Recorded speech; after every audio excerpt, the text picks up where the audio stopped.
So, let me ask this question to, Dan and Ben. What's the story behind your new book, Who Not How, which is this book right here? That's what it looks like.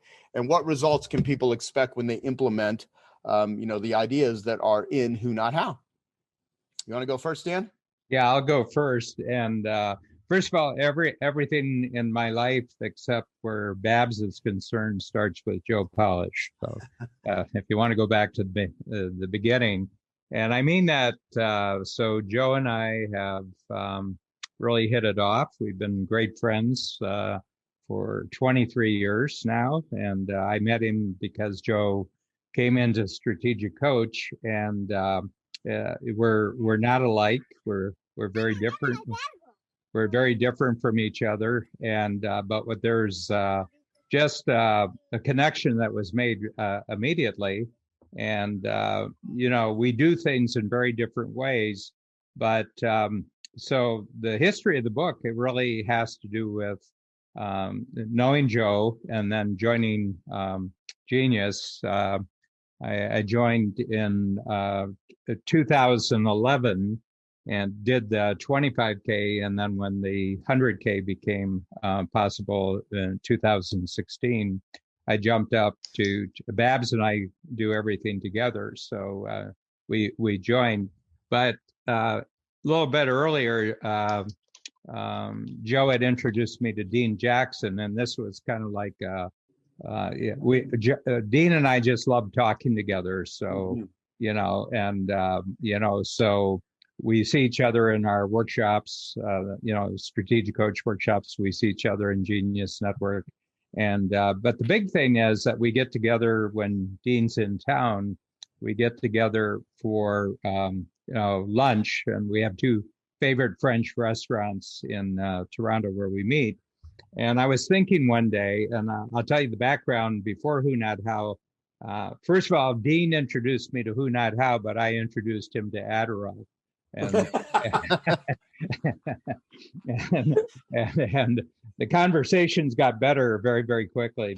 When we were both on Adderall, we actually have better conversations. And anyway, I was just thinking about something. It was about procrastination. So, it's made me very, very curious throughout my lifetime. First of all, I'm a procrastinator. My name's Dan, and I'm a procrastinator. And just as a coach to entrepreneurs, I noticed every entrepreneur procrastinated. And that procrastination is a guilty secret. People feel very embarrassed. They feel very shamed by the fact that they procrastinate. And yet I've never met anyone when I get talking to them that they don't procrastinate about something. So I'm going on the basis that there are 8 billion people on the planet, and they're all procrastinators about something. And usually it's very different what you procrastinate by. And I began thinking about that, and I say, how can something that all 8 billion humans do, how can that be shameful? Why would that be embarrassing? There must be a good reason why people procrastinate. And I was having lunch with Dean in a couple of days, and I said, if at the end of the day, you made a list of the 3 things that you're procrastinating most, on personal life, business life, and you said, well, those are going to be my 3 projects for tomorrow. The things that I'm procrastinating on tonight are telling me what the most important things are to do tomorrow. And I started doing this for a couple of weeks, and then I had lunch with Dean, and I just shared my experience with him. And Dean's first response is, have you known for this for a long time and you haven't been sharing it with me? So over to you, Dean. Oh, I still remember the feeling I get because I kind of look at you with my mouth open saying, yeah, have you known this for a while? Because it was just like immediately profound. And our discovery was that is the most reliable, built-in, no note to-do list required for those things. They bubble right to the surface. They're always there. We started then asking ourselves, waking up, hey, procrastination, what have you got for me today? And always getting an answer. Yeah, there's good always an answer. And always good things. I mean, really important things. Yeah. So my thoughts on this is that procrastination is actually a form of wisdom. And the wisdom is in relationship to goals that you have in the future for yourself, where you have a bigger result. And really, my understanding of goals is just a picture of yourself in the future where you're more capable, you're getting bigger results. Your life is more enjoyable, and that's what a goal is.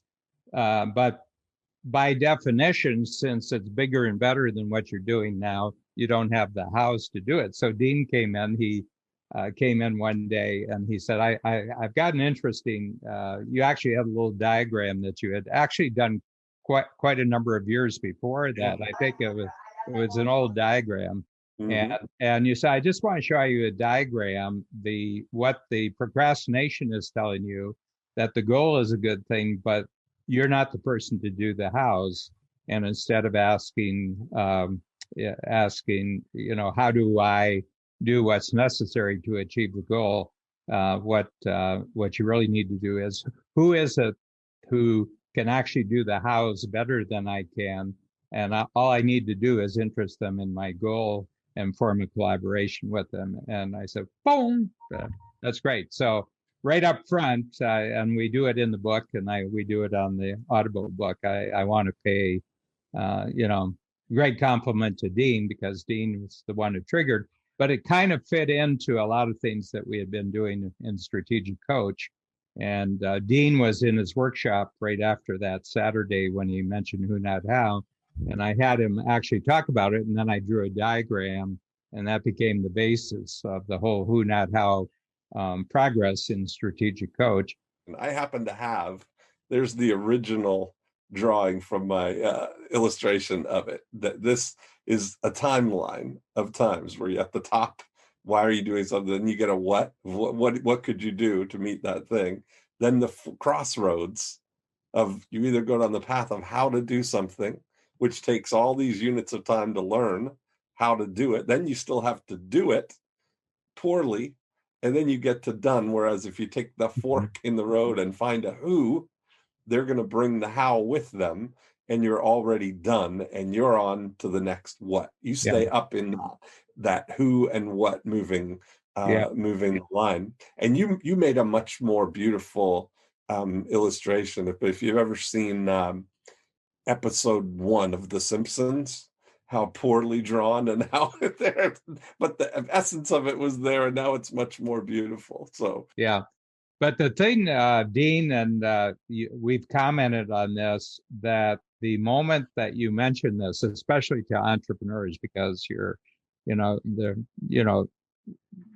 setting goals, achieving goals is really standard operating procedure for an entrepreneur. And the moment I say, you don't have to do the house, get other people to do the how, just find a who does the how. And they say, oh, geez, why didn't I know that when I was 6 years old? So one of the things, this idea just snaps people immediately.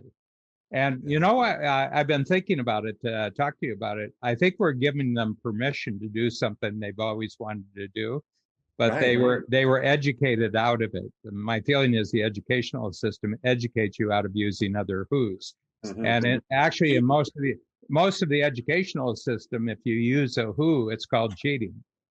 Mm-hmm. Yep. I've got a friend who homeschools.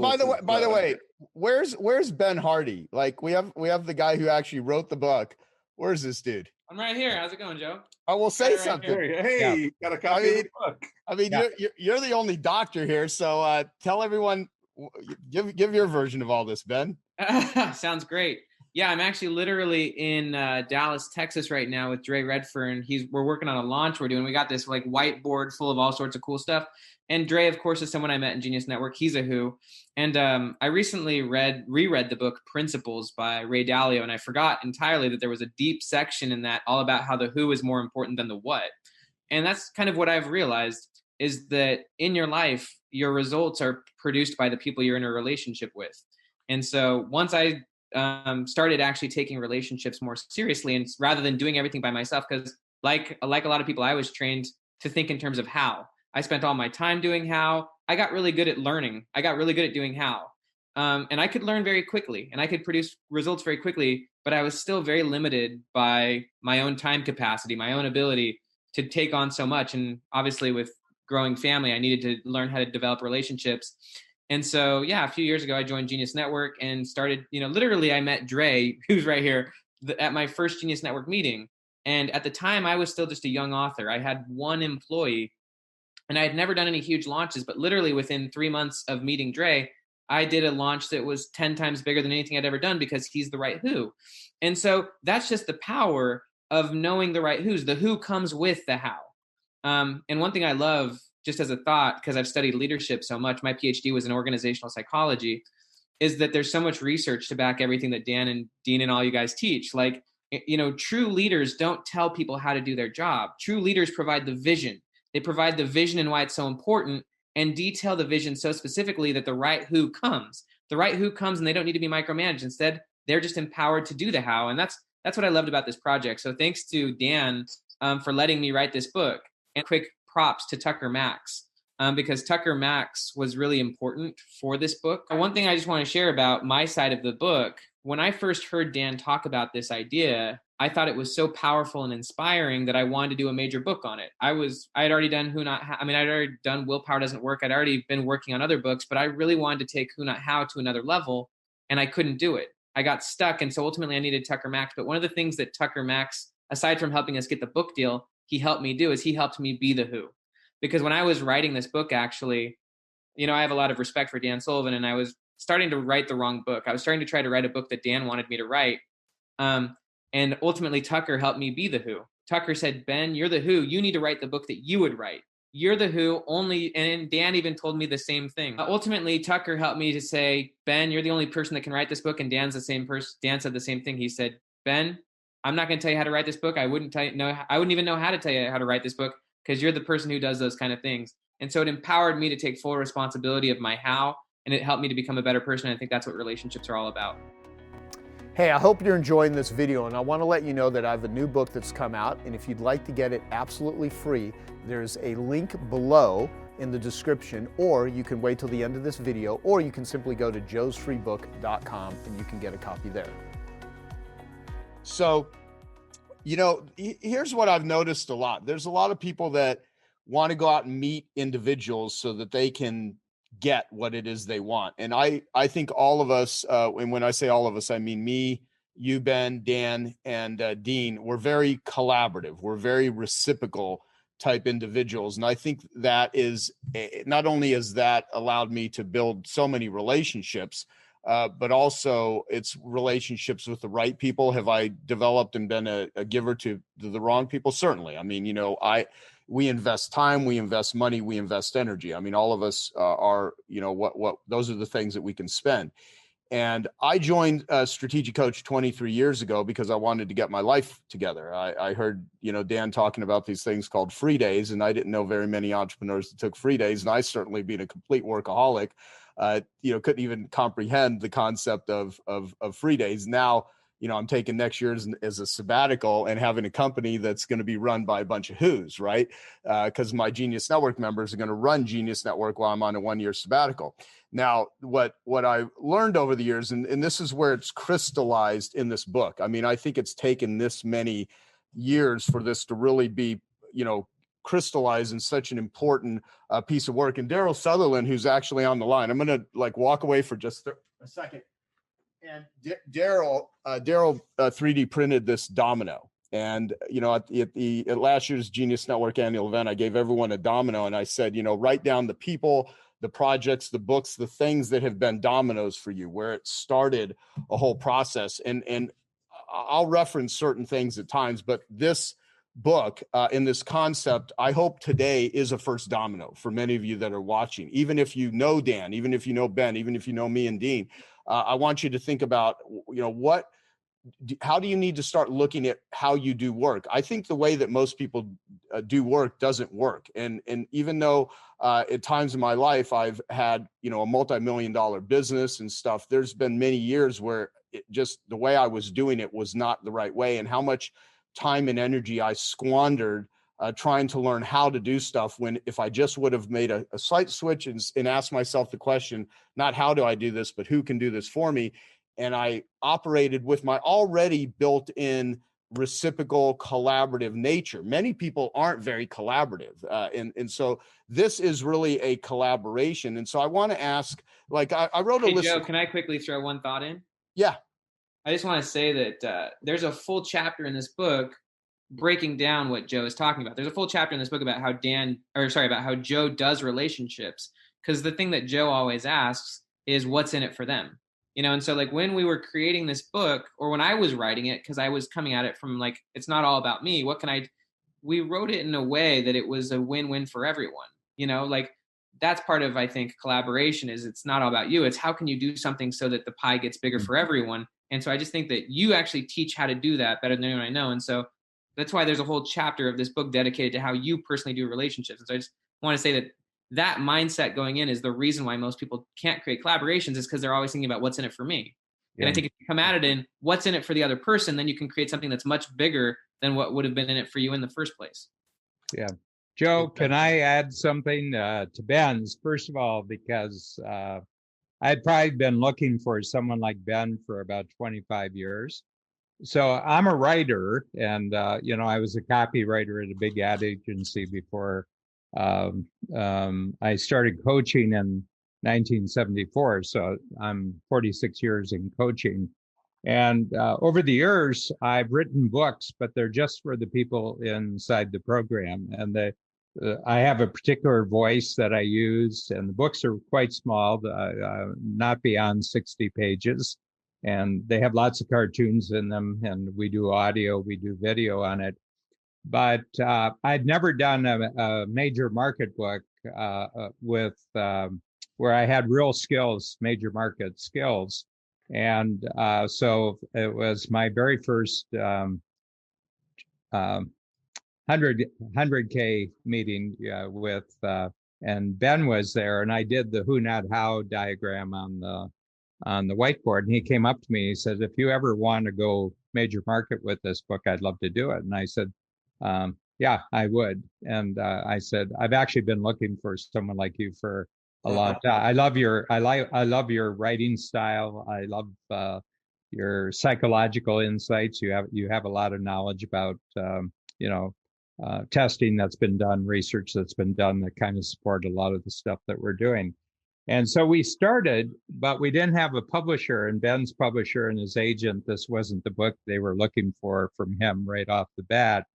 And Ben called me one day, and he said, would you mind bringing someone else on the team? And it was Tucker Max. So Tucker came in, and Tucker is a great packager of books. He's a great strategist of books.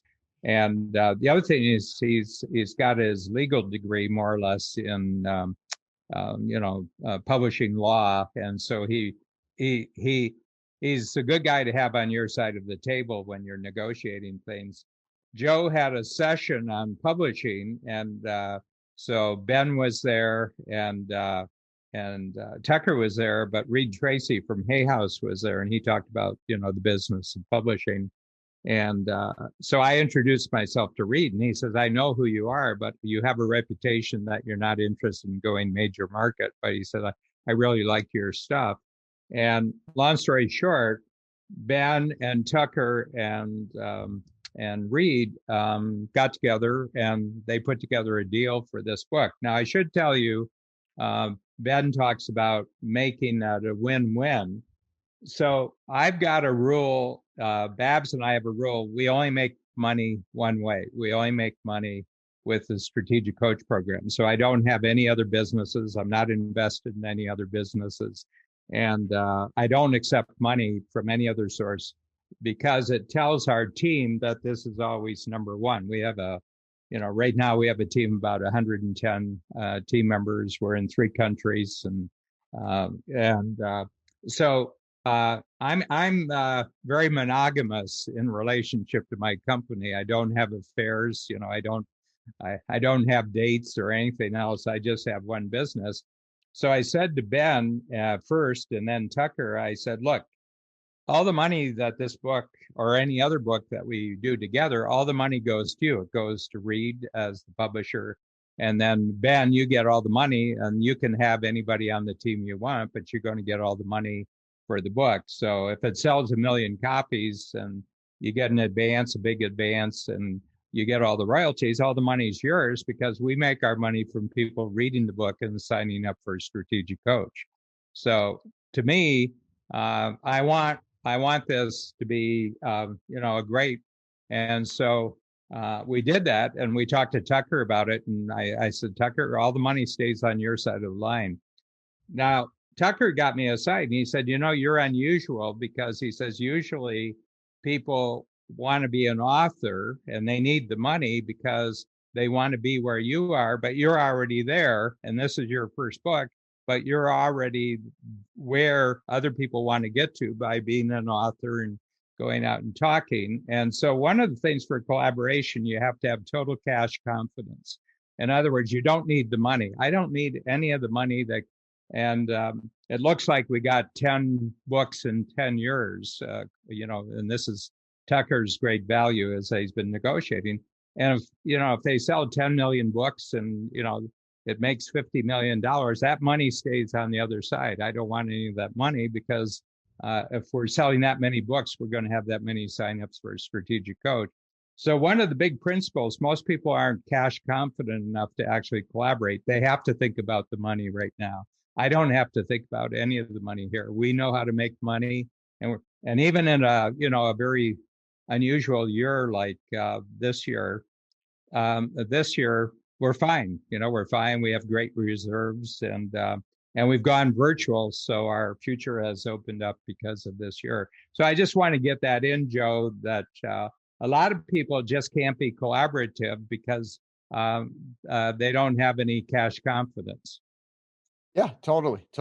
And, what do you You can't do a sabbatical for a year if you didn't have cash confidence. Exactly.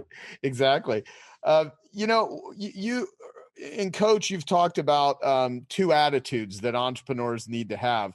And I think for Who Not How, could you talk about those two entrepreneurial attitudes? Because I think they play in to something that's really important, especially for younger entrepreneurs to get and understand this, because it'll help you forge your way through life. Yeah, well, they're just two simple ones. So I personally, since 1974, I've coached 6,000 entrepreneurs where I've dealt directly with the entrepreneur. And at any given time, I'm coaching 500 to 600, in a workshop program. And I really interact with a lot of people. And Zoom's actually being, a big jump for that. You can interact a lot more easily with Zoom.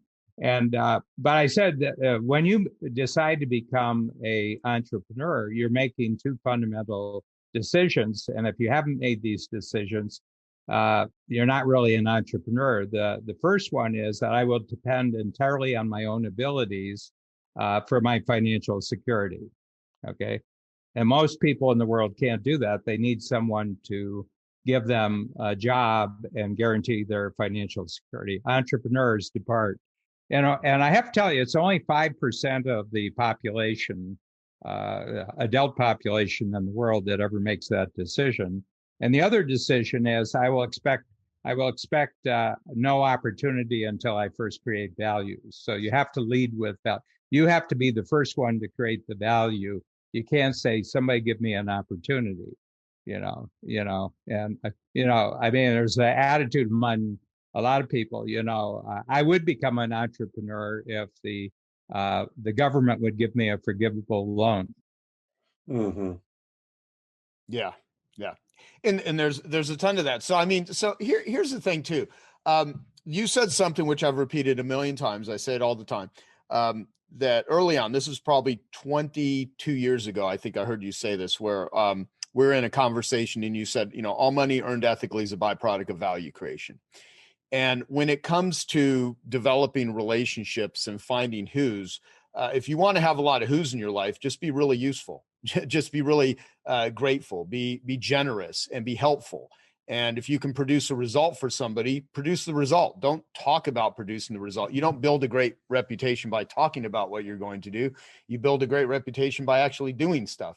Mm-hmm. And so, I'm the highest referring person in the world to Strategic Coach. And I don't do it because I have some sort of affiliate arrangement with Dan, because we don't. I do it because it's a really good program and it helps people. And the same way that Dan's the highest referring person to Genius Network.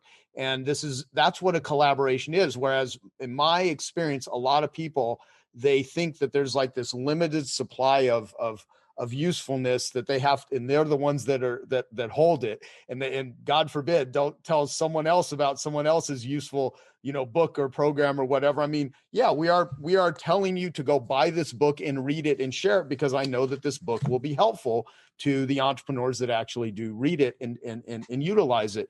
And so a lot of people use people, other people utilize people. That's what I think collaborations really are.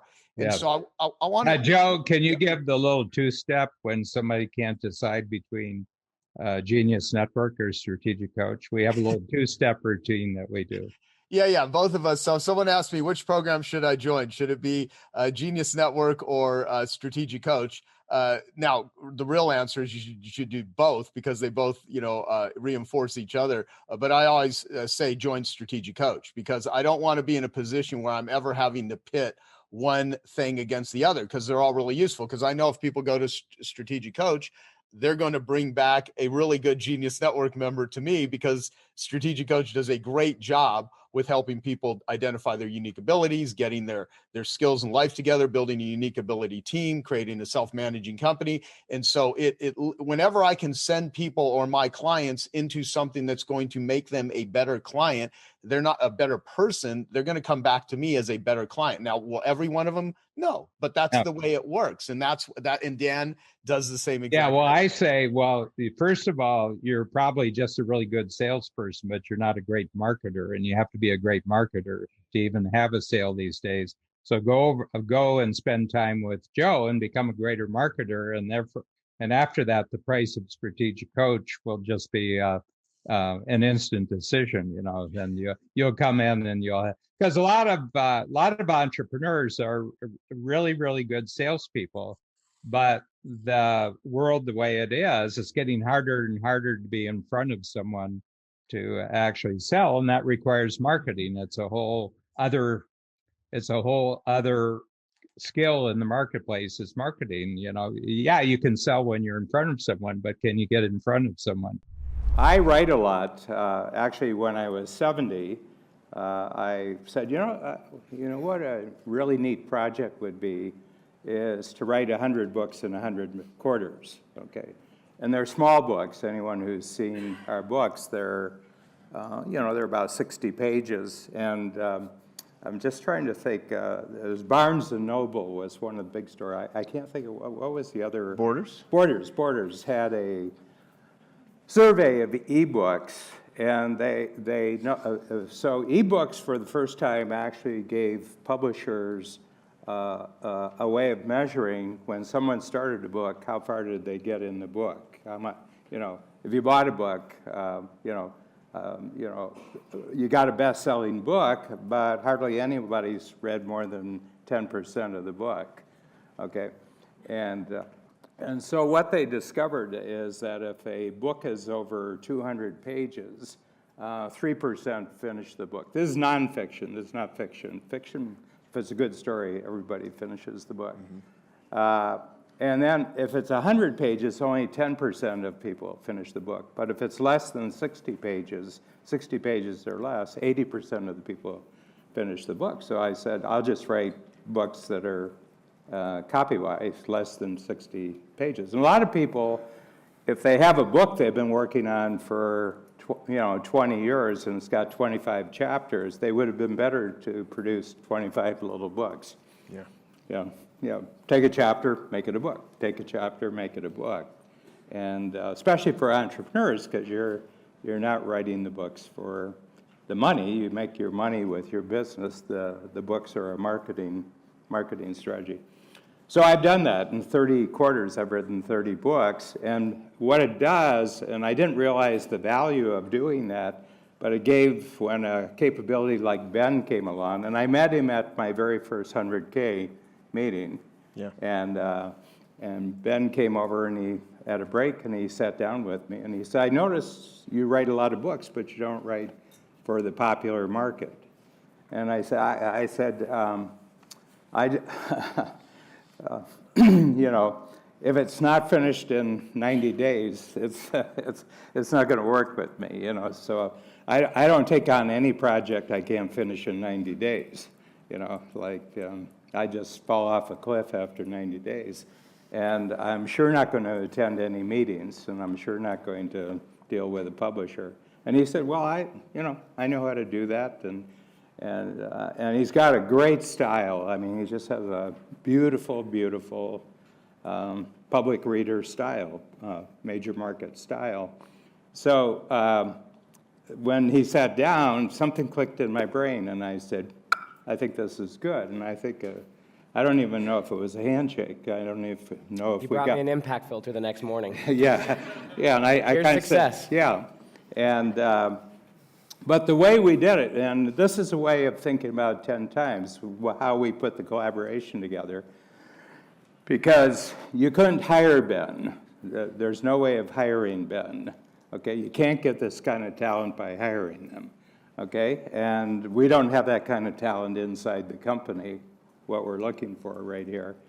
And so he knows the entire territory, and he knows all the other people who can supply the capability that he doesn't know about. I don't know any of that stuff.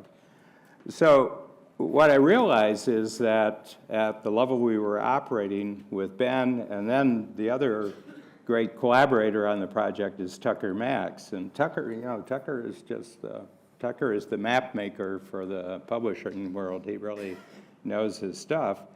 And so originally we thought Ben's agent and publisher would be it, and that turned out to be not true.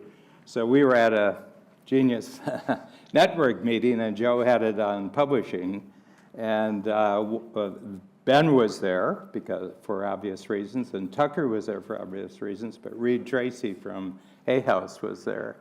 And I remember I walked into the room in Tempe. I walked into the room, and Reed was sitting there, and I said, hi, I'm Dan Sullivan. And he said, I know who you are.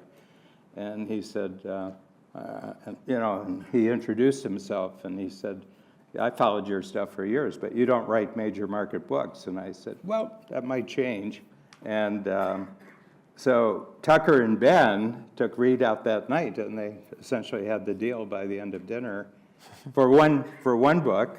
And then as a result of the really fast start of the first book, Tucker and Ben worked with Reed, and so we have a 10-year, 10-book contract, and Ben determines every year what the book is.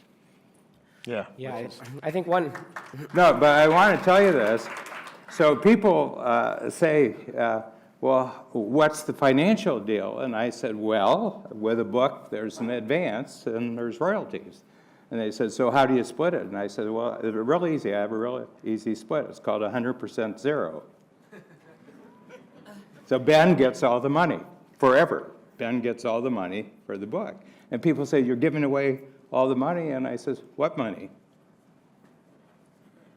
What money are you talking about? There wasn't any money until you put the collaboration together. The collaboration created the money. How do I get paid? Every once in a while, somebody who reads a book signs up for the program. So far, 400. So yes, writing viral nonfiction is even easier than you think and can make you thousands or even hundreds of thousands of dollars. And the secret is to use a framework that's already been proven through centuries of writing.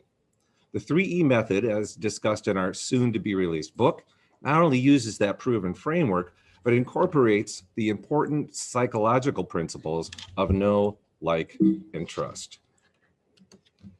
There we go. By the way, I have a handout for you at the end of the presentation, so you don't have to worry about taking notes, and there'll be a link for you, geniusnetwork.com/3E. So why should you care about writing a book? Because books have been powerful motivators for centuries and will continue to be long into the future. Even within the Genius Network, you've seen a glimpse of how powerful they can be with books from Joe Polish, Dan Sullivan, Ben Hardy, Dan Sullivan and Ben Hardy, Cameron Herold, and many others. And of course, Jim Dew in his own masterpiece, Beyond a Million. Even Ryan Levesque at our last meeting talked about how he used his books to dramatically grow his business. Now, books are excellent at bringing more and better leads, which all of us could use in our business. Most nonfiction books, however, are poorly organized. They ignore stories and emotional connection. They're painful to read all the way through, thrown together from rough transcriptions, and are not fun to share. However, a nonfiction book should hold your reader's attention all the way to the end. It should build, know, like, and trust, follow a predictable structure, make them want to learn more about you, and make the reader excited to share your book.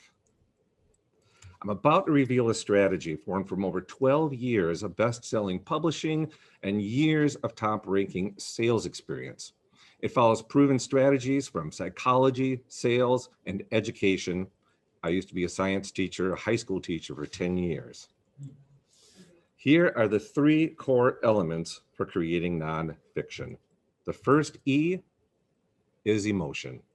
So this starts in the introduction to your book, and it's where you connect with the reader's heart by relating to them, showing them you understand their problem, their pain, just as well as they do. Because remember, if you can explain their problem as well or better than they can, then they naturally believe that you can solve that problem for them as well. And the second E is entertainment.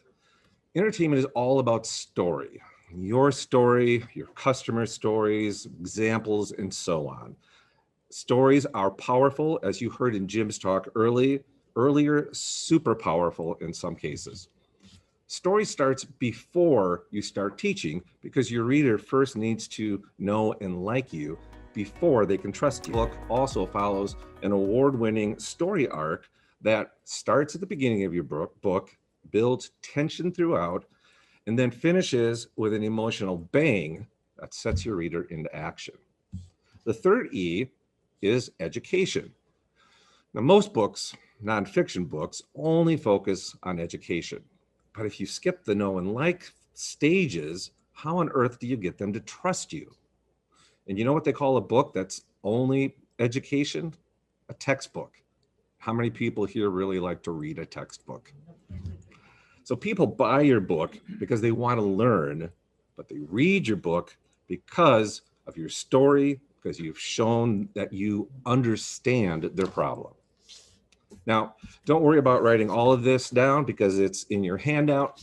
What I do want you to get from this is that all 3 E's work together to create action. Not just action, but massive action. One book I published included only one call to action, but this one call to action had a 62% conversion rate. Oops. A book, when properly written, can produce conversion rates that blow Facebook ads out of the water. How? By following the 3E method of building know, like, and trust throughout the book. Your book is your best salesperson. A book written with that 3E method will become your most effective salesperson. My business partner, Andrew, and I were both previously sales professionals, both for about 10 years each. Andrew realized that this exact same process helped him to become a top national 5%er in his old company.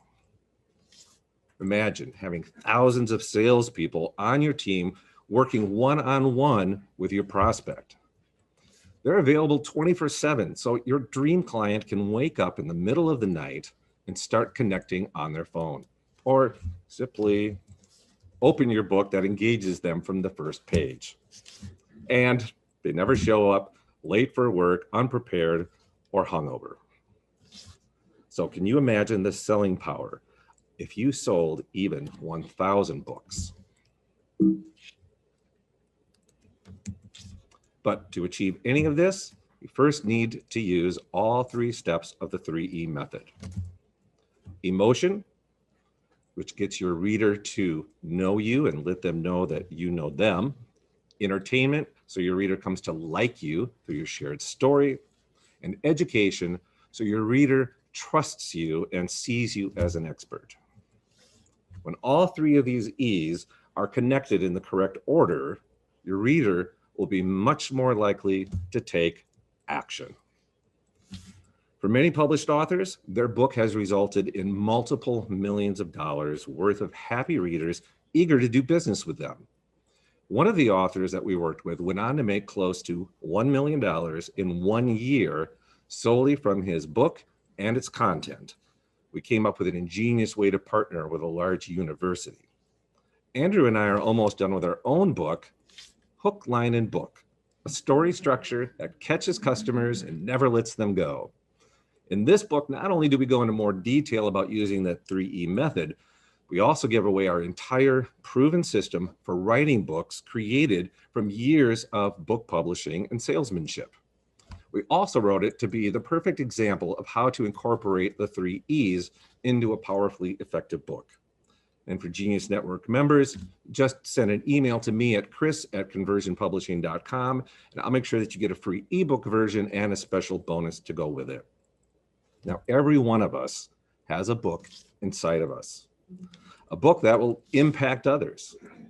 All of you have earned a tremendous amount of knowledge and expertise, and there are thousands or even hundreds of thousands of people who need to hear your message. Now, the thought of writing an entire book sounds daunting to you. I have a few simple ideas that you can do just to get started. One, start by writing a list of your stories. Don't have to write the stories out, just create a list so that you can refer back to that. Two, write a table of contents. This can be the business steps you teach customers or how your products provide a specific solution. Or if you want Conversion Publishing to write your book for you using your existing content, just reach out to me.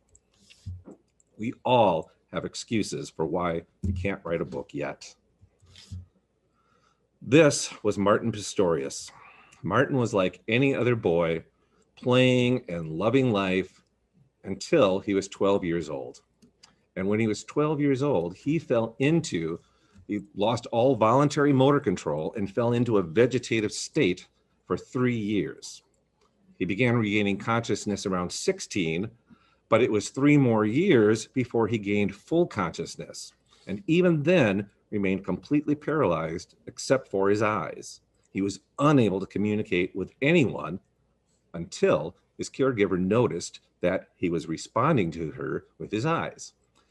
Imagine being trapped in your body for 12 years, over half of those years, fully intelligent, fully aware, but not able to move a muscle or communicate with anyone.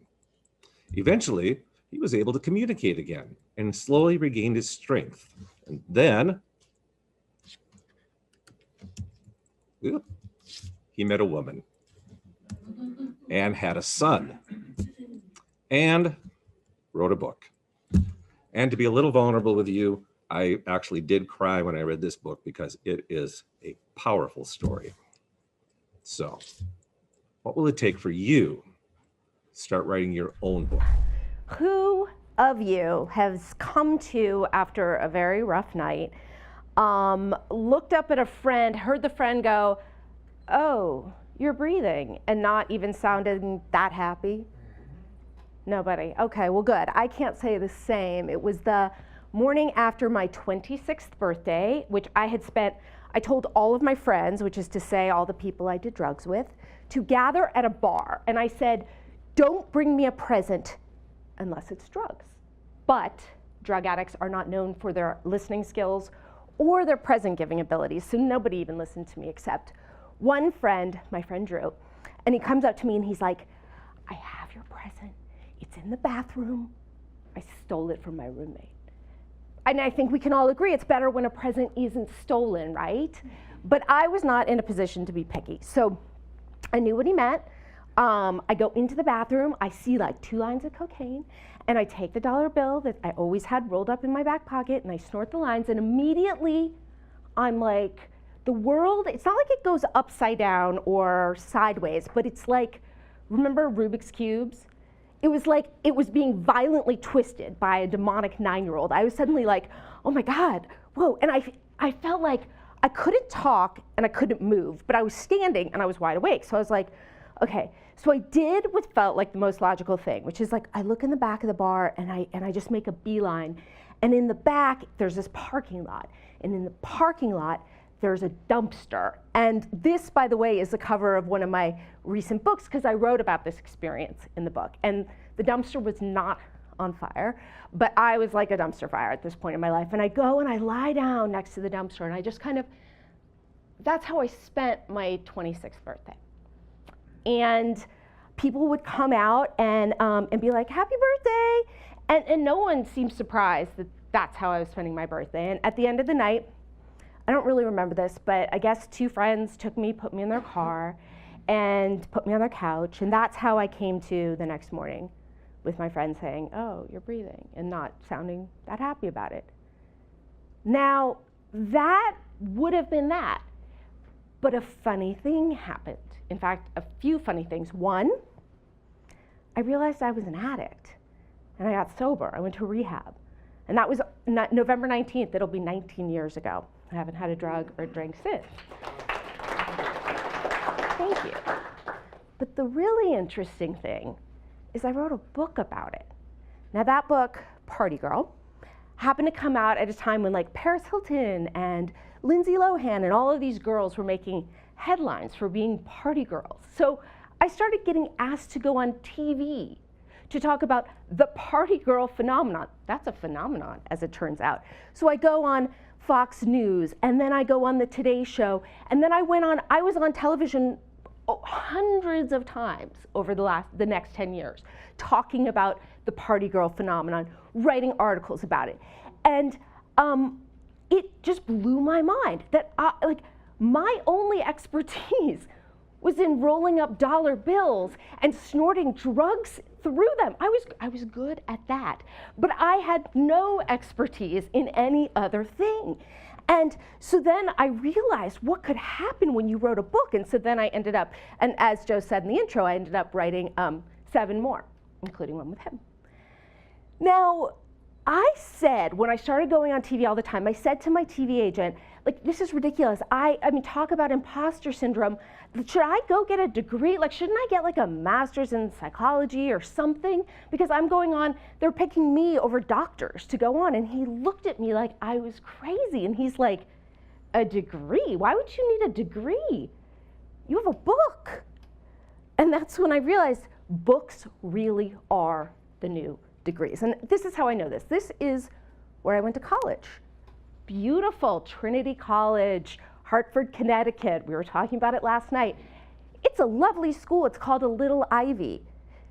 Do you know how many people care that I went to, does anyone here care that I went to Trinity College?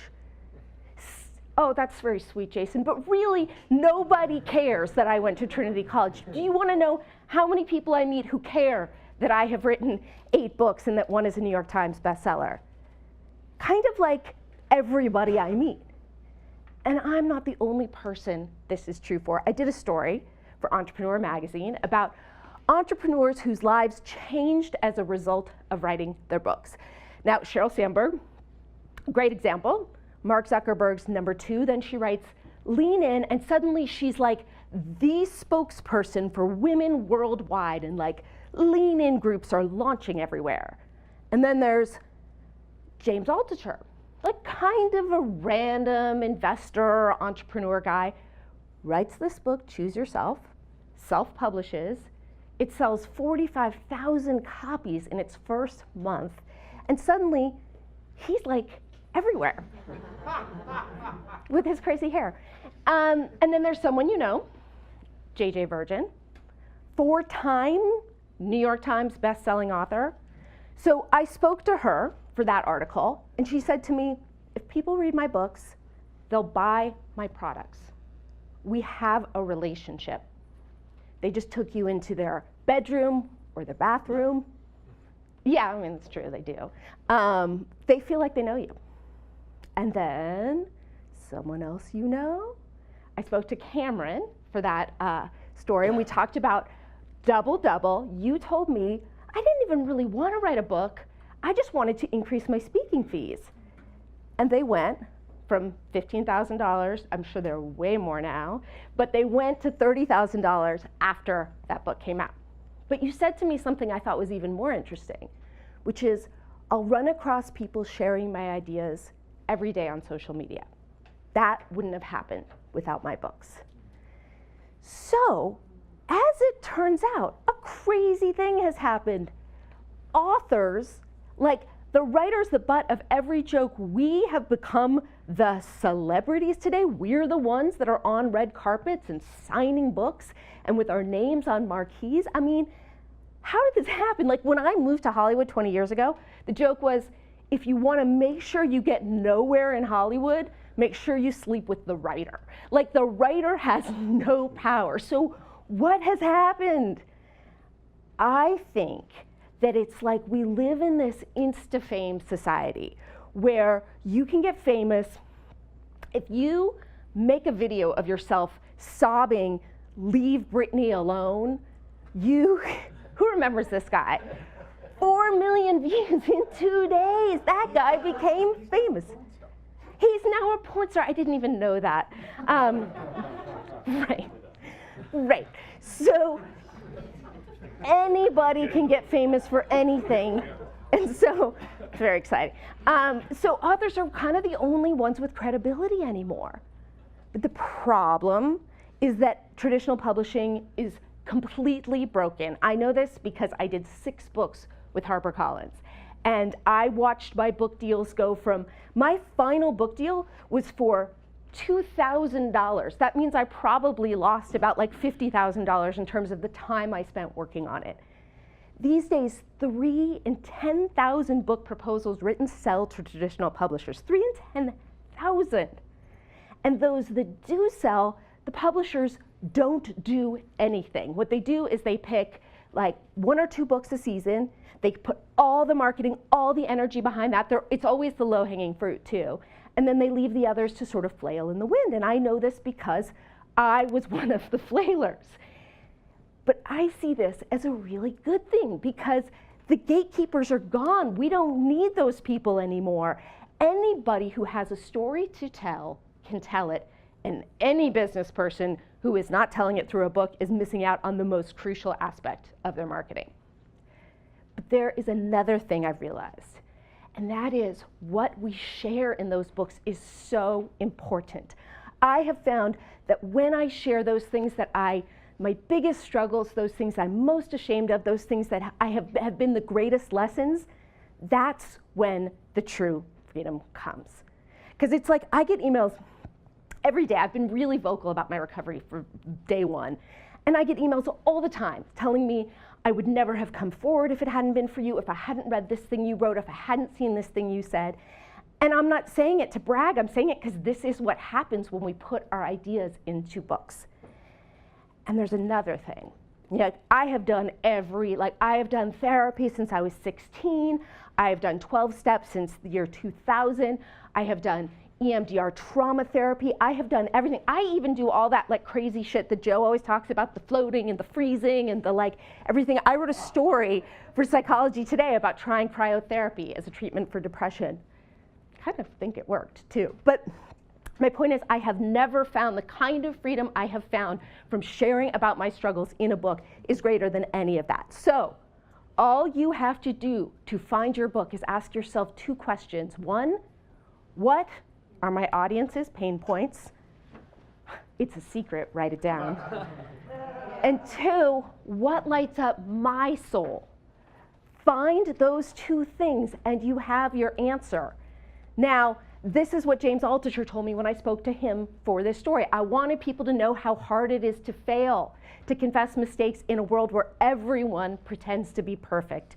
It was this very style of writing that multiplied my readers by 100 times.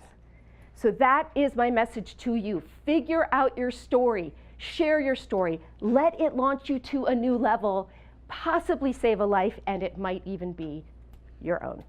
So you've helped a lot of people with their books. You know a tremendous amount about not just book marketing and words and titles and headlines and everything, but even the reasoning behind why you go beyond why are you writing a book, right? and a lot of people think if I write a book, that's going to answer my prayers, but that's just the start, right? And in many cases, people would be better served to figure out what the hell they want to do with the book before they even write the book. 100%. So what advice could you give of what you've learned with helping people maximize what the creation of writing a book, having a book written, what are the things that you have seen that and have done for clients that have helped the most? Yeah, a book is in 2020, other than a TED Talk that happens to go viral like Simon Sinek, a well-written book is one of the largest, strongest pillars in building your personal brand. And I know some of you don't want to build a personal brand because you think you don't like Instagram or you don't want to try TikTok. It's not about the platforms. It's about owning a word. And there's lots of ways to do that. We did the Gary Vee's Hustle, Simon Sinek's Why, Susan Cain is Introvert, Brene Brown is Vulnerability. What is the word that you want to own in your personal brand? Personal brand, and this is one of those things, like I said, this room is amazing direct marketers, but direct marketing is I put $1 in the top and $2 comes out the bottom, or even $1.10, that's fine. Brand, you don't know. Like you don't get an immediate return. It's not measurable in a funnel. When it comes to books, a book is one of what I call the bricks in the wall of your personal brand. So once you know your word and what word or phrase or even opposite adjectives you want to own for your brand, and it's okay, like if you're building a business around coaching, it's okay if your word is vulnerability, and that Brene Brown already has that. Brene Brown doesn't have time to coach everyone in America. She doesn't even really do coaching. So it's okay if your word is taken, but from a positioning perspective, it's obviously better if it's unique and you sort of own it. A book, I love, so what Tucker's built with Scribe, there used to be gatekeepers in our world, and the gatekeepers have all left. In the last 10 years, the gatekeepers are gone. Gatekeepers are huge traditional publishers, music agents, comedy agents, everything else. Look at the brands. Justin Bieber was discovered on YouTube. The gatekeepers have left the building. And nowadays, the gatekeeper, there's some that are still left. Publishers have consolidated, right? Some of the big fancy buildings still exist in New York City. But the thing about gatekeepers is they don't want you until you don't need them. And that's why Scribe is an amazing company, because the gatekeepers of traditional publishing, they're only interested in you. It's funny because Tucker and I have seen this 1,000 times. An author writes a proposal, goes to traditional publisher. The author's wondering how the big publisher, Portfolio or Penguin or whoever, Simon & Schuster, is going to market and sell the books. Guess what the publisher's wondering? How the author is going to market and sell the books, because they don't know how. So building your personal brand, and don't get hung up on Instagram or email lists or tactics or, oh my God, Gary Vee's using community.com now, I got to use community, right? That's the hot new thing. It's not about a platform, it's about owning the words. And a book is the strongest, biggest pillar in your personal brand. 20 years ago, Tom Peters talked about personal branding. He said, our most important job is to be the CEO of Me Inc. and the importance of building your personal brand. He said this 20 years ago when Google was called Backrub. Literally, look it up. I have a slide of it. It's a black and white picture of a hand on somebody's back because Google tracked backlinks. And before they came up with the name Google, it was called Backrub in 1997. Tom Peters, as usual, way ahead of his time, saying the importance of personal branding before Twitter or Instagram even existed. So I would challenge you guys, don't get hung up on, I don't need to build a personal brand because I'm not good at the platforms or the tools. Think about owning a word and then building your bricks in the wall. That can be social proof, testimonials, media, articles, etc. And then another little rant on this. People get really excited nowadays if they get the chance to write for Inc. or Fast Company or whatever. Do it once. If you want to, do it once so that when you put as seen in Inc. on your website, it's legitimate and true, and then never do it again. And then also repurpose that on your own site, on Medium, on blog. You are working for free for them. And positioning wise, you know what they're going to say? Oh, it's great to have a column in such a prestigious magazine as Inc. magazine. No, it was prestigious when they made it with paper and ink because it was scarce. Now they will take anybody, and anyone can write for Inc. online, right? Not in the print one. If you can get a cover magazine, a cover of Fast Company on the. Ink actually turned me. Wait, hold on. Yeah. You're right. Otherwise. Yeah. Wait, talking to this, say it again.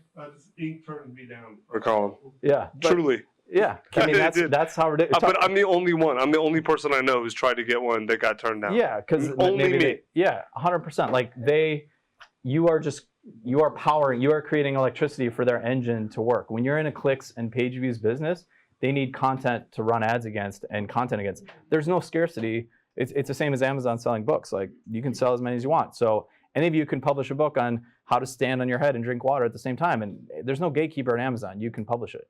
So that it's good and bad. Okay, so the reality of actually either hiring marketers or people to help you or becoming good at this, if someone wanted to become more skilled at this and you had to, off the top of your head, recommend a plan and a path to do that on things that everyone here could do that would be incredibly helpful, things to read, things to watch, what would you recommend? 100%. So I was super fortunate in 2009 to leave a big, boring corporate job and spend 6 months in a room like this with Seth Godin, who's one of the greatest marketers of all time. And I just absorbed everything he said. But nothing he told me was anything he hasn't said 1,000 times in his books, in his blogs. If you want one book, I would start with Seth's most recent book called This Is Marketing. It's an orange book, and it's a greatest hits of Seth Godin, one of the greatest marketers of the last 30 years. And he tried to compile it all into one thing. If you want to go deeper, he's got an online course called the Marketing Seminar. If you want to learn it, I highly suggest that book. And then that marketing seminar, I think it's somewhere in the neighborhood of $500. But this, like the XY adjectives, like, the thing I'll say is forget the fancy cutting edge tactics. Most people aren't doing the fundamentals. Most people don't know their positioning. And this book came out in the 80s. Most people don't know verb your noun. So, and I would say get good at this. I mean, only get good at this if you want to grow your business. Marketing is about understanding humans, not the product you sell and how many think about Apple, the Apple holiday ad. A kid goes home and he's like a floppy-haired kid and he's home and it looks like he's ignoring his family and he's on his phone the whole time. And at the end of the commercial, after it looks like he's ignoring his family for a whole minute, it turns out he was using his phone to create a mini documentary of his family Christmas. He hooks up his phone to the TV on Christmas morning, plays the whole thing, stitches it together with music, and of course the parents and grandparents are crying. That compared to Verizon, who's selling gigabytes and coverage maps. That's your opportunity, is to figure out the story that your business is telling, because we all have roofs over our head in this room. We all have food on our table. We're not buying we're not buying what I think of Super Mario, the little guy, and then the flower, and then Big Mario, who's invincible and throws fireballs. Stop selling the flower, start selling Super Mario. Lululemon sold the first 1 million pairs of yoga pants to women who do yoga. And then they sold the next 10 million pairs of yoga pants to women who do brunch, who think they are a kind of women who maybe does yoga, but they don't know where the nearest yoga studio is. That's fine. It's not unethical, but it's the stories that we tell ourselves about ourselves. Okay, good. All right. Appreciate it. Thanks, Marlon. Thanks, Marlon. Hope we see you next month too. Oh, yes, for sure. All right. Oksana, hello. Thanks for your patience. Oh, you're There's muted. a little unmute button down there. I know Dean can read lips, but some of the other, I don't think Marlon can. Hi, guys. I'm used to be a small fish. I'm in Sydney, Australia. Been following you guys for over a decade, and I actually use one of your Dean's statistic when I present, saying that 20% of prospects buy in 90 days, but 80% buy in 18 months. What's your plan? Yes. I'm in promotional product industry in America. I think you call it swag. Okay, yeah. So my biggest challenge, and I kind of admire the person that you showed the blue graph with, because Jesus, it's very persistent and stickable client. Do you and ever? It's proof. Yeah. One of the things, the actual statistic is 15% and 85%. And when we did this numbers on the 8-year, you're not going to believe this, but there were 78 transactions, and I looked, 13 of them were less than 90 days, and 68 were 65, sorry, were the more than 90 days, which is exactly 5 times 13, right? Wow. So it's exactly, I would say there's 5 times more Yeah, so I have a million questions, but I can't give you all of them. So my question is, do you ever clean the database and go, oh my God, this fish is dead, and No, I mean, you remove them, or they're kind of you never do that? Not really. I mean, because you never know. You know, like we've had people, when would I do that?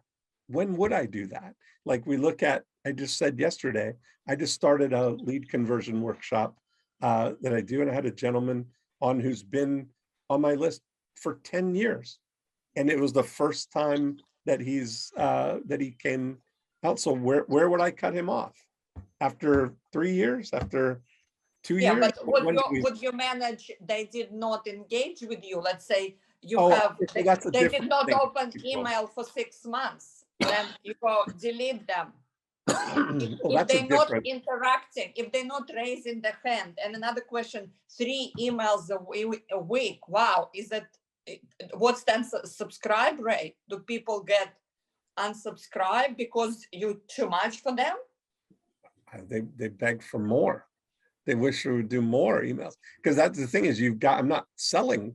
I'm not promoting. I'm not, like, there's a difference between, I don't do, affiliate promotions. I'm not like doing launches where I'm hammering people 4 times a day you got to get in before midnight, or this is closing, or any of those things. I'm sending 3 emails a week that 100% lead with education and value. They're not, it's all about like a blog post. It's like 3 blog posts a week. And then in the PS and my super signature is where everything that I'm doing, I'm only communicating to the people that first they've gotten value, right?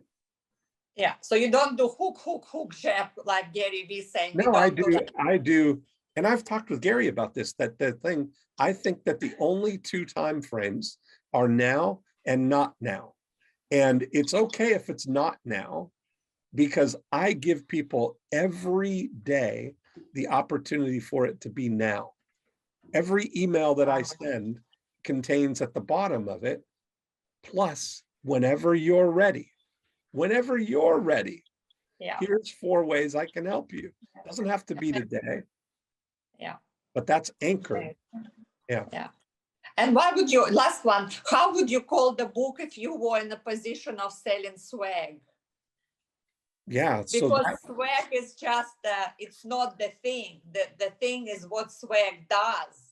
Yeah. Right. I would say, I would do something like return on keychains, or return on mouse pads, or return on what's your most popular or unique or crazy item that you sell of swag, right? Like return aside from that, what would be an example of one that? Notebook, take a note. Everyone love. I'm writing notes, and I'm doing it with people now. Yeah. So return on notebooks, or return on pens, or return on swag would probably be a good one, where you're giving people the framework of how to think about swag as a competitive advantage and a profit center. Am I stuck? Are you stuck? I think she's stuck this time. He's stuck. Okay. Australia. She looks happy. You do that to us, Dean. We froze her in place there. She's so happy. Oh, I love it. I love She's it. in an ecstatic freezing. And great. She's got swag. Good one, Rosalind. Great questions, Oksana. And Roland, we waited patiently, so we're saving the best for last. Nice. I will be quick. Dean, I'm looking out my window right now at my steers out in the field. So 2 of them go to butchers next month. So we get to eat. That's our benefit from them. They feed us. So I love it. Yeah. So real quick, I've had an advertising agency for 36 years. Loved it. It's time for me to move on to a new venture. I've started writing children's books on how to, and it's all about it. Little girls from about 5 to 3 to find their superpowers. And I've finished my 7th book. My first one will launch in February. Yeah. And so I'm making a total shift. I'm gonna basically in about the next 8 months close my agency completely, or sell it, or something will happen, and just focus on this, because this is where my passion is. I'm doing the illustrations and stuff. but it's a whole new thing. I'm used to advertising for dirt companies, for big engineering firms, stuff like that. Now I'm going to little tiny girls. Luckily, I have 2 granddaughters that I test everything on.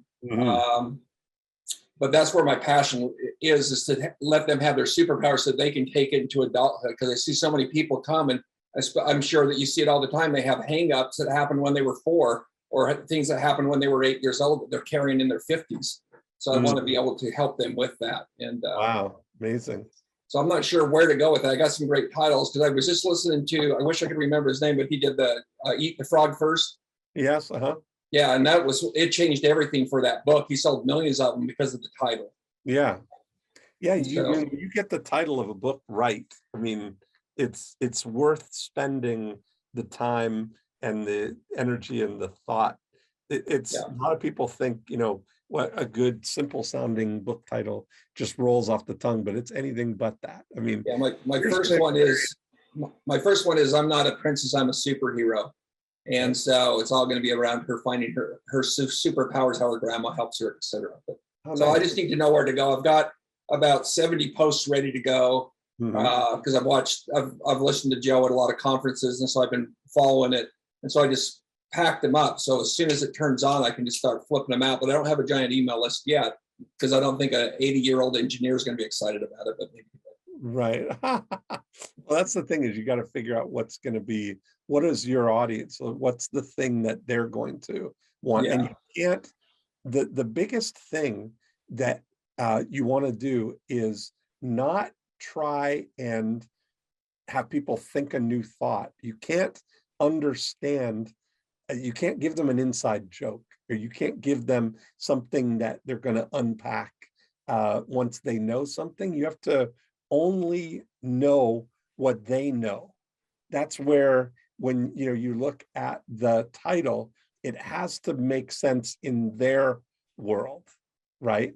Whereas if you know stuff that they're going to think a new way after they're exposed to your information, that's the curse of knowledge, in a way that you can't unthink what you know that you're about to tell them. You have to come at it from that line. And so one of the things that I do is I create what I call a word palette, and I'll sit and with a blank pad, I'll think about all of the words and the thoughts and the things that are in their mind about what it is that we're talking about here. Like, how are they talking about, what's the thought that's going on in their mind that you most want to connect with? Even though they may not know the words that you're talking about, it's your job to join the conversation that's going on in their mind, right? That, from advertising thing, it's not to try and get them to join your conversation. You need to join their conversation and segue into your conversation. It's the Music Man. We got trouble in River City. And that starts with T, and that rhymes with P, and that stands for pool. So we need a boys band. That's the thing, right? But we don't talk about, you need a boys band. We talk about the trouble in River City. That's what's on their mind. Yeah. You've got to be that type of approach, right? You've got to join the conversation that they're on. One of the things I just added to the cover is for girls only. Stamp that across, because as I look, there's not a lot of stuff just focused on girls. There's unicorns and stuff, but not focused for that girl. And then when I talked to a group of high-powered executive women, and they said what they want for their daughters is for them to be empowered to find their way. And so I brought that in. And that's the thing. You've got to understand too that are you talking to the little girls, or are you talking to their moms? To their moms. And so you've got to join that conversation. Yeah. That's really what it is that if you can join the conversation of that, what they're most concerned about with their girls. Yeah. That's awesome. That's the thing. And then you introduce what you've got. You can't it's not about the greatest gift that you can give yourself in the before unit of marketing is just getting the right people. I'll give an example of I did some work with a party rental company in Toronto. So they do party rentals. I asked them, how high is high? What's the greatest thing that you do if you get any client? They said an outdoor wedding is like the jackpot for a party rental company, because you get tents and generators and lights and all of the stuff, right? But being a party rental company, that's not a sexy decision for a bride. Nobody's looking out shopping for a party rental company. But what they are excited about is an outdoor wedding. So let's start the conversation and find people who are looking to have an outdoor wedding without even mentioning that we're a party rental company. So we put together a directory called 100 Great Places to Have an Outdoor Wedding in Toronto, and created a media piece that now when you advertise that, the people who ask for that are automatically the best candidates for your service, because they're looking to have an outdoor wedding. So you got to start with what they're looking for, and then be a chess master and think 2 or 3 moves ahead. If I can go upstream and find people who are thinking about, because those are invisible prospects. You can't get a list of people who are thinking about having an outdoor wedding, just like you can't get a list of mothers who are concerned about passing on their childhood drama or baggage to them. Right. So, but you can join the conversation that's going on in their head about that. Awesome. And maybe a completely different title than what you're talking about. Yeah. Right? Well, I was just thinking, putting a list, 101 ways to empower your girl, your granddaughter. You could break it down into a lot of it, because I know I buy a lot of books for my grandkids. And so I'm the perfect market too, plus their mothers, plus, There might be something too that breaking the chain or breaking the pattern or breaking the something where that you're raising, how to stop raising your daughter as the you're the ghost of your mother's mother, or exactly. You know what I mean? That kind of stuff that's going on. But anyway, that's the pattern. We've done a meetup, I think, or did something with Joe anyway about book titles. That would be, and I think we've got on I Love Marketing some episodes about book titles. Okay, I'll look at that. Yeah. I was in an airport and it said you're a badass money making machine. I didn't even open it. I just bought it, read the whole thing on the plane to Vietnam, and it was amazing, and I was like, see, there you go. It's funny. Yeah. Well, if you're down in Texas, stop by. I'll have a nice big rare steak for you. Hey, there you go. I like what I'm hearing. Straight off the farm to table, as they say. Yeah, right there. Yeah, or slice it off the cow as it's walking. That's awesome. All right. Well, guys. Awesome, you guys. We have gone 12 minutes past, but you know what? Dave Streen, I want to give you the final word. What do you think about this I Love Marketing meetup, Mr. Dave Streen? Absolutely amazing. Dean always drops the gold nuggets. It's Joe Polish here, and I am here with Mr. Jordan Belfort, known as the author of The Wolf of Wall Street and the actual Wolf of Wall Street. So, Jordan, for people that have no idea who you are, who is Jordan Belfort, and maybe some kind of a short history? Sure. So I'm a guy that when I was very young, in my early 20s, I went down to Wall Street, no money in my pocket, negative $50 net worth, and I went to work for a big firm, and it was right around the time of the crash, and when the market crashed, which, believe it or not, was actually my first day as a stockbroker, I was really forced to leave Wall Street, and I stumbled upon some smaller firm out in Long Island. I was living in New York at the time. And what ended up happening, to make a long story short, because this is a shorter interview here, is I kind of mixed what was happening in the bigger firms on Wall Street with the smaller firms on Wall Street, and I uncovered a niche in the market. And I took that niche and essentially built what became the largest independently owned brokerage firm on Wall Street, retail firm, meaning we'd cold call investors. And I stumbled upon this system really out of desperation to try to train all these young kids, called the straight line. And the straight line system was really behind this massive success I had at taking average people and turning them into unbelievable closers, both in person and on the phone.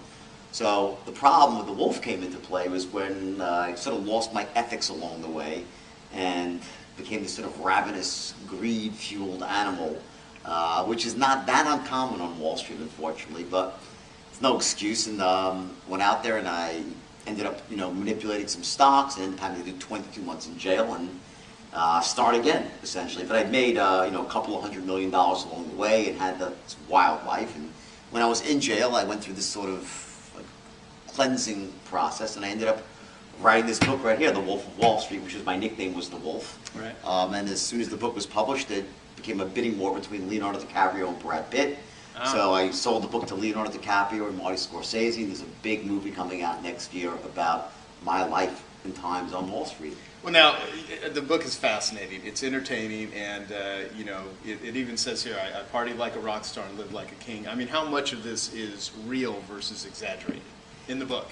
If anything, it's under-exaggerated. I mean, there were some sections that when I wrote, the manuscript was 1,300 pages, the book was 530 pages, and there were a couple of sections with my editor, and she was great, lady, very smart. She's like, Jordan, I don't think other human beings will understand some of this. I said, well, I know a few human beings that will understand. Maybe we have to tone it down a bit, but the stuff that's in the book is 100% true.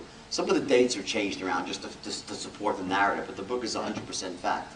Okay. Well, I'm totally looking forward to seeing this. Which is movie. not a fact I'm proud of, by the way, because some of the stuff is, yeah. is, nothing to be proud of. But it's a good read. It's funny, and well, you actually, I mean, there's nothing that you seem to be afraid of not saying. I mean, here we are in a short break during an event where you're actually teaching people about venture capital, about ethical persuasion, which is now what you teach.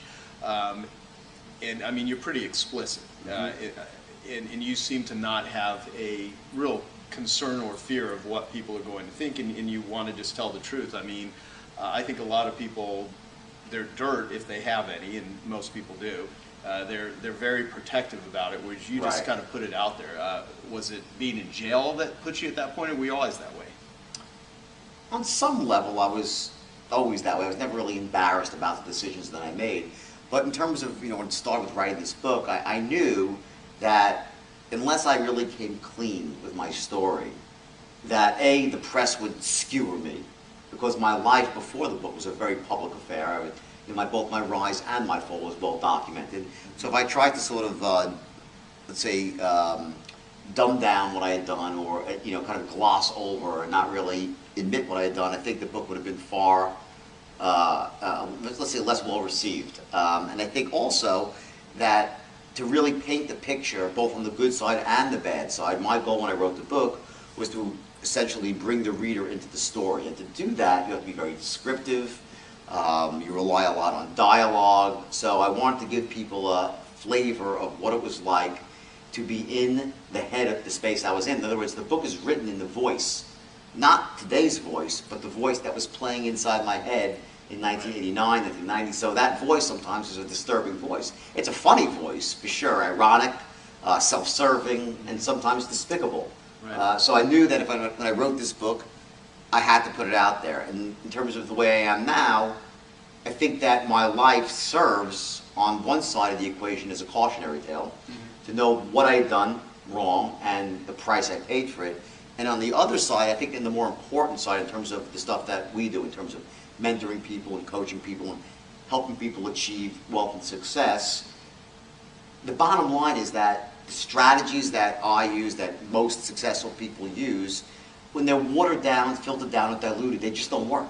Right. What really works typically is the highest level of a strategy, not the one that's sort of, kind of the key pieces are missing for whatever reason. So I get brutally honest, and I show people that on the bright side of my story is that you can be as low down, the bottom of the barrel, with seemingly no hope.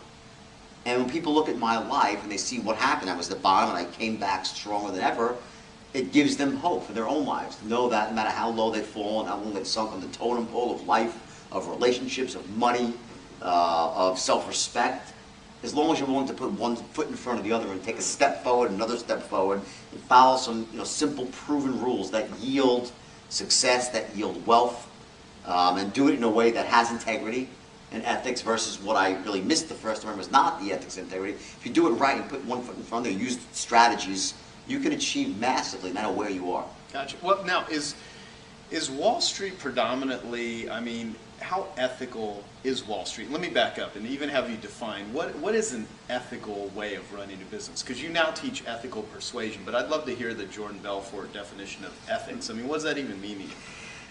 I think, there's lots of definition of ethics. I think on one level, ethics is doing the right thing when no one's looking. Mm-hmm. Yeah. On one side of the equation, that, it's not about whether you'll get caught or whether you won't get caught. It's not about that. It's about doing what's right no matter what. Mm-hmm. On a simpler level, on a more transactional level, the idea would be that if you're ethically persuading someone, you're helping them do something they should be doing, right, versus something that they should not be doing, or let's just say getting someone to buy the appropriate amount of something versus 10 times of what they need. So the first one's the ethical side, second one is the unethical side. Very often, and one of the negative anchors I had to my own situation was that I invented this really powerful strategy, which called the straight line system. But it's really kind of probably technically the highest level out there of influence. Mm-hmm. When I first invented that, it was unbelievable, and people that were non-salespeople became salespeople. People that were scared of selling started to embrace the idea that they could influence, speak from the heart, and use a simple way to move someone from uncertainty to certainty, which very often selling is about. And when I first started my new life, and I got out of jail, and I started getting all these requests to come train, I was like, oh no, the straight line, it's evil, there's no ethics, and that's a load of crap. It's not the system that's broken. What was broken was my ethics were missing from what I was doing. So if you influence somebody to buy a phone and they're in desperate need of a phone, well, hey, great, the price is right, that's a great thing to do. But if they already have a phone and you basically use the system to say your phone stinks, this is the better phone, despite the fact that it's twice the price and has all these features you'll never use, this is the phone you ought to buy. If you don't buy this phone, everyone's going to look at you like you're a fool and blah, all the reasons why you could convince someone. So that's not ethical persuasion. But again, in the right circumstance, getting someone to do something to make a move that empowers them versus disempowers them, well, that's a great thing to do. Okay, great. Thank you. Now, what's your take on the ethics of Wall Street back in the day and then currently today? I mean, is it just ethical toilet bowl? Listen, the easy answer, and the answer that most people want to hear, is that Wall Street is devoid of ethics. There are no ethical people on Wall Street. It's all about making as much as you can, as fast as you can, and you don't care who gets hurt along the way. That's what people, I think, on some level want to hear. Yeah, which I don't believe. To make sense of what happened. But in fact, it's not true. There are a lot of ethics on Wall Street. There are. The problem is, if it's 90% ethical and 10% ethical, that 10% kills you every single time. In banking, especially when you're dealing with products like derivatives and credit default swaps with this massive leverage, everything is magnified dramatically. So even the littlest bit of fraud could take down an entire institution. Look at AIG. You're looking at a company that ran for how many decades, is an insurance company, is a blue chip insurance company with an impeccable reputation, and then there's one division inside AIG is issuing these derivatives, these credit default swaps, and as Warren Buffett terms them as instruments of financial mass destruction, right? Mm-hmm. And that little division brought down the entire insurer, as did it bring down Lehman Brothers, as did it bring down Bear Stearns, and forced Merrill Lynch to merge with Bank America, and so on and so on. So the problem is not that there's no ethics on Wall Street, is that the very nature of the business doesn't allow for even the slightest bit of ethical lapse. So I think the lesson to be learned from what happened over the last 5 years or so is that you can't be half pregnant when it comes to ethics. Either you're going to operate in an ethical way or you're not. And if you're not, then ultimately you might make more money over the short term, because you very often can, but in the long term you're going to get slaughtered. So.